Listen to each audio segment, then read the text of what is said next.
Without a doubt, I have died over and over and over again due to the sheer spawn rate of every mob. But through my insanity, I found out some hidden tips, cool tricks, valuable information, and useful strategies so you can succeed on your first try. Well, if you're a god tier player, that is. So, let's start off by talking about the environment. It's going to be covered in fog with spore blooms scattered across a relatively small map. The main issue here is that there's a ton of walls which can be good to reposition and catch your breath, but most of the time it'll block your stratagem, so be wary when you use your heavy artillery. Now that the map's figured out, let me give you some hidden information about this mission. There are technically 3 variations. One is where you'll just have Vile Titans and Chargers, and your regular mid and low tier bugs.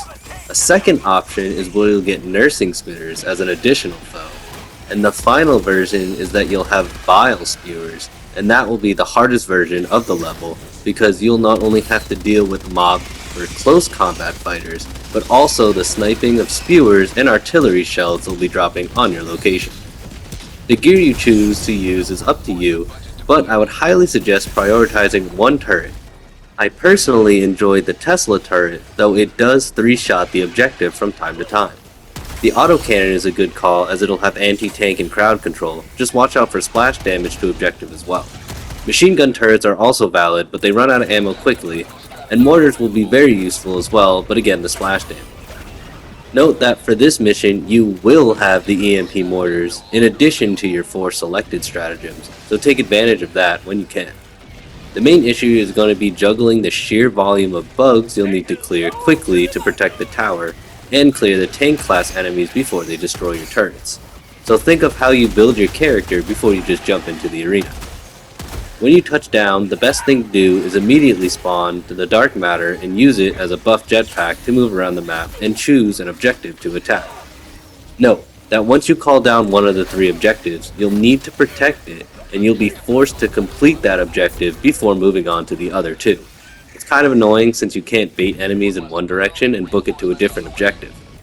A cool trick you can use with the dark matter is that when jumping with it near a wall, you can actually get extra height, so moving from below is a valid strategy instead of using a side path.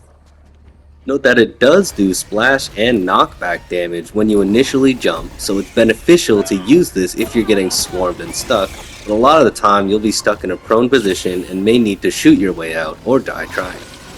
A good stratagem to clear bugs off the objective location would be using the gas orbital, since it does minimal damage to the objective while obliterating all the bugs, so when you can't keep up with their numbers, just gas the whole thing to reset yourself. Another valid use of the gas, since it comes up so quickly, is to run around the outside of the objective location, luring the majority of bugs coming at you in one direction, and gassing their direct path to you. As these bugs will constantly call in bug breaches, it'll help you to minimize the amount of spawns you'll have to fight off if you clear a majority of critters before starting the objective. When moving around the map, I suggest closing every bug hole you can to limit the spawn rate as well. And although it isn't really necessary to kill the spore blooms, it does help getting line of sight on the approaching bugs, so think about it if you have the resources to. At the end of the level, you'll encounter a massive spawn of shriekers. And honestly, in and of itself, leads me to believe that it was made to be impossible to clear solo, because it is actual insanity. I don't think anyone has yet accomplished taking the Pelican out after getting the Shrieker spawn, but I could be wrong about that, but I'll still try to be the first one to accomplish that feat, so stay tuned.